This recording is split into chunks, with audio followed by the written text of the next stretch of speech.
Hi, peeps. Just expounding on some of the things that have happened to me in the past. Maybe they can encourage you. Maybe I can boast a little. So, anyway, I was discussing this with some of my family the other day, and I just thought I'd put it down in that. I don't know if you know, but it may appear there was a time when I was very reluctant to speak in public.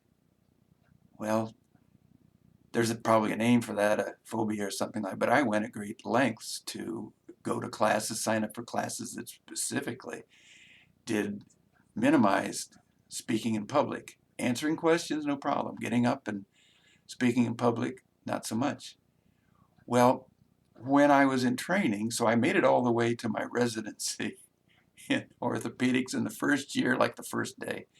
We're in the meeting and they say, oh, by the way, as a requirement of graduation, each of you residents, first year residents, are going to have to create a talk and give it at least a Midwest or national level on a forum. So you had to have a talk that was good enough to pass muster, not just make it out of the department. So, and it was just a matter, and I knew that one, I had to create the paper, not so much a problem, but I had to give it publicly, and I had to give it probably more than once in training and stuff like that. So on the spot, I do remember I had to change, and I realized I had to fix this somehow, and I changed. And it wasn't long after that that I was in my hospital in El Paso, Texas, and they uh,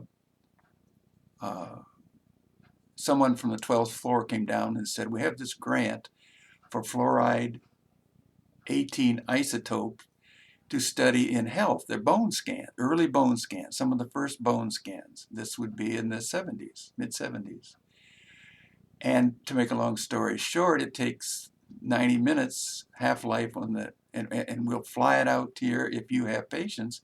We'll line up the patients, take the scan while the fluoride 18 is still detectable. And the point was, this person was in our room on the first floor, can some of you help us? We don't just want 300 scans on cancer. Can you help us? Well, as the guy left the room, I literally followed him out, and he went about 15 feet, and I called to him and I said, I'm your guy. I'm not sure what this will take, but there's my paper, and it's going to be good enough. Anyway, I'm thinking to myself, and the guy, we basically made a deal, and he was not the head man, but he said, I'll talk to the boss. Anyway, just like that, I was plugged in. These guys, I collected the patients, sent them to them. They did the bone scans, and I got an excellent paper out of it. But I had to go public. And so sometimes when you're out there and you have to move fast, and when you realize you have no options, you might as well make the choice. That's the message I have, and keep it in mind. It did serve me well, and went a lot of places with it.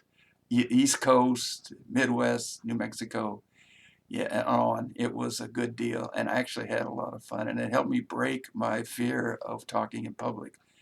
So there you go.